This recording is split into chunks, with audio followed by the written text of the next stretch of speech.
네, 안녕하십니까. 자, 오늘도 역시 이제 도장 찍고요. 오늘 배울 내용은 미생물에 들어가기 전에 미생물의 일반에 해당되는 것 중에 하나입니다. 네. 첫 번째, 미생물의 이름을 어떻게 붙이는가, 이름 붙이는 방법에 대해서 얘기를 하겠습니다. 그 전에 생물을 분류하는 방법, 생물에 대한 분류 방식은 여러 가지가 있었는데 그 역사는 여러분이 한번 살펴보시기로 하고요. 종속, 과목, 강문계 식으로 해서 생물계가 분리가 되죠. 네. 이것들은 그 사이에 이제 또 분류되는 것이 이제 아목, 악화 뭐 이런 식으로 해서 아가 되고 점점 이제 개 쪽으로 갈수록 그 개가 점점 분류가 이제 커지게 됩니다. 미생물의 이름은 종명과 속명으로 구성되어 있어요.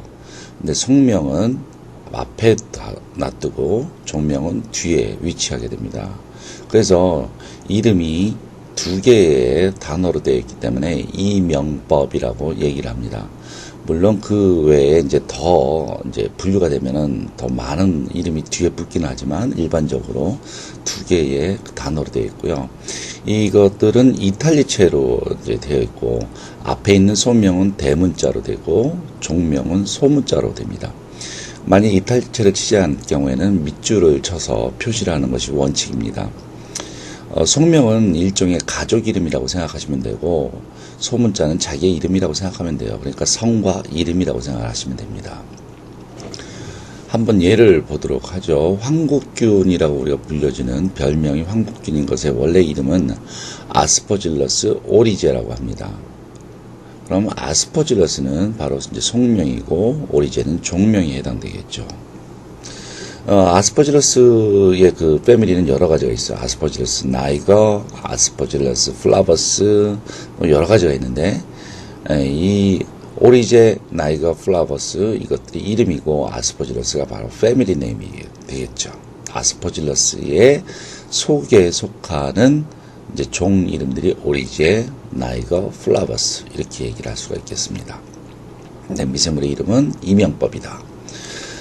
자, 그 다음 세균에 대해서 생김새를 먼저 얘기를 해볼까요? 세균의 형태 어떻게 돼요? 어떻게 되어 있는가? 자, 세균은 여러 가지가 있는데 먼저 생김새에 따라서 이름 붙이는 것이 좀 달라요.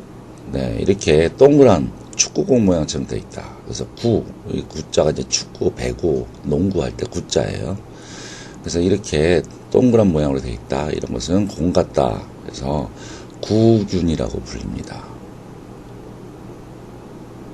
그 다음에 길쭉한 모양의 그러한 균들이 있는데 이런 것들은 길쭉하다는 모양의 간이라는 말을 씁니다. 그래서 이건 핫도그 모양이고요. 얘네들을 갖다가 간균 그렇게 부릅니다. 또 하나가 이렇게 휘어져 있는 구불구불하게 휘어져 있는 나선 모양의 균이 있는데 이런 것들을 나선균이라고 얘기를 합니다. 식품엔 주로 이제 구균과 간균이 제일 많이 있는데요. 구균 중에서도 두 개가 이렇게 붙어 있다. 그러면 쌍구균 그렇게 부릅니다. 이렇게 구균들이 일렬로 서 있다. 그러면 연쇄상 구균 그렇게 얘기합니다. 여기서 상이라고 하는 것은 어떤 생김새란 뜻이에요. 연쇄 모양으로 서 있는 구균이다. 그래서 연쇄상 구균 그렇게 얘기합니다. 자, 이렇게 막 뭉쳐져 있는 구균이 있습니다. 이런 것은 마치 생김새가 포도같이 보이죠. 그래서 포도상 구균 그렇게 얘기합니다. 그래서 읽으실 때 포도상 구균 그렇게 하지 말고 포도상 구균 그렇게 띄어쓰는 것이 외우기에 더 편하셔요. 자, 강균도 여러 가지가 있는데 그 중에서 이제 대표적인 것이 기다란 균과 짧은 균이 있어요. 그래서 짧은 균을 단간균 그렇게 하고 기다란 균을 장간균 그렇게 부릅니다. 단간균의 대표적인 것은 대장균이 있어요. 대장균의 원래 이름은 에스케리키아 콜리라고 합니다. 에스케리키아가 속명이고 콜리가 종명이죠. 에스케리키아 콜리, 줄여서 우리가 흔히 이콜라이라고 얘기를 하죠.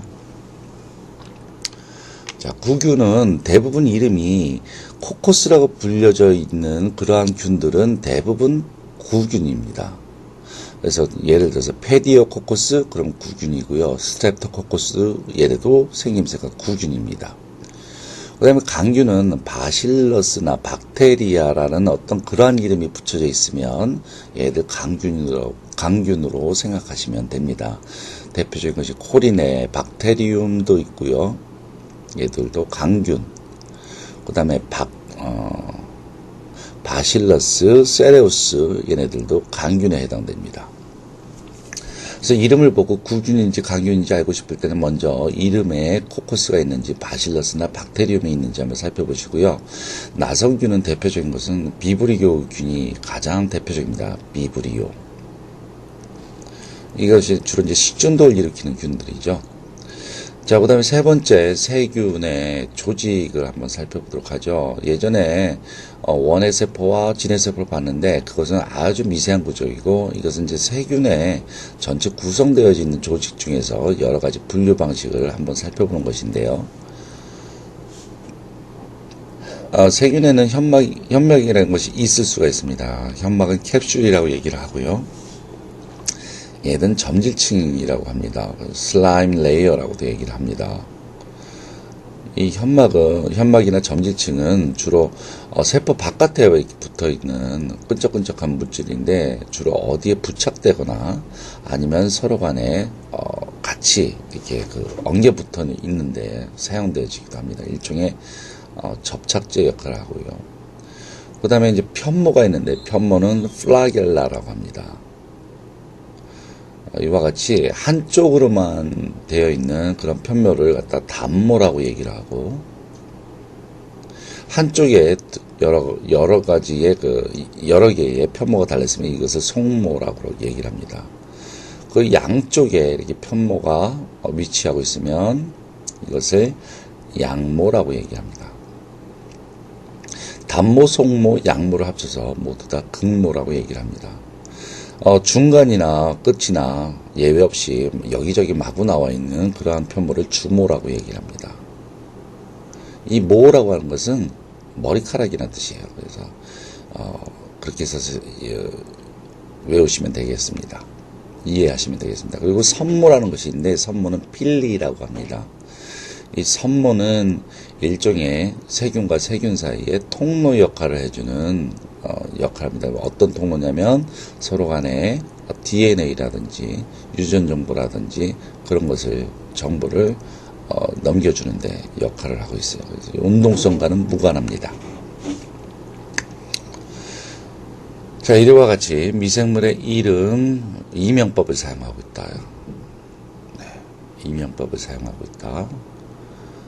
그리고 종속과목 관문계 이렇게 해서 같이 이제 점점점 개 쪽으로 가서 커지고 그 다음에 종명과 속명으로 이루어지고 속명을 앞에다 두고 종명을 뒤에다 두는데 대문자 소문자로 되어 있고 속명은 대문자 그 가족의 이름이고 종명은 자기의 이름이 그래서 이명법이다. 그래서 아스퍼질러스 오리지, 아스퍼질러스 나이가, 아스퍼질러스 플라버스를 갖다 예로 들었고요. 자, 그 다음에 세균의 생김새에 따라서 구균, 간균 그렇게 나누고 나성균 그리고 두 개가 있으면 쌍구균, 연쇄상구균 그 다음에 포도상구균 이렇게 분류되는 것 장강균, 단강균 얘기를 했습니다. 그리고 단강균의 대표적인 것은 대장균, 에스케리아 콜리, 이콜라이 그 다음에 구균, 간균, 나성균을 갖다가 우리가 구별할 때는 일단 코코스가 있는지 바실러스라든지 박테리움 이런 것이 있는지 그 다음에 비브리오는 따로 외우시고요.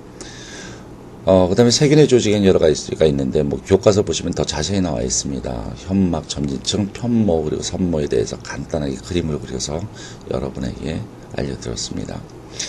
사실은 여기에 있는 것들 외에도 이제 교과서